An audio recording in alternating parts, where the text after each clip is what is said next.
ஜனவரி 2ஆம் தேதி நம்ம சுசேந்திர தன்னூர்மலை சுவாமிகள் கோவில்ல நம்ம இந்து அறநிலை அமைச்சர் சேகர் பாபு சுவாத்ததான் திங்கிறியா அப்படின்னு பக்தர் கோடிகளை பத்தி கேட்டிருக்காரு. எதுக்கு கேட்டாருன்னாக்கே அங்க நிக்கிற பக்தர் கோடி பாரத் மாதா கி ஜெய் அப்படின்னு சொல்லிட்டாங்களாம். அதுக்கு ஐயா ட்ரிகர் ஆயிட்டாரு. சேகர் பாபுக்கு இவ்வளவு தைரியம் எங்க இருந்து வந்துச்சு?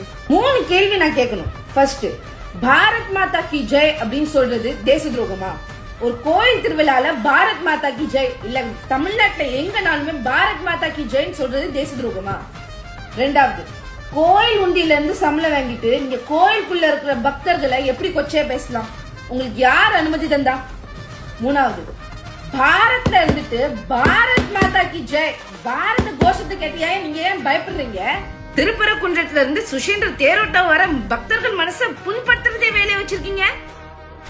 கோயில் மக்கள் சொத்து, அங்க அதிகாரம் பண்றதுக்கு அங்க இருக்கிற கடவுளுக்கு மட்டும்தான் அனுமதியை தவிர உங்களுக்கு கிடையாது.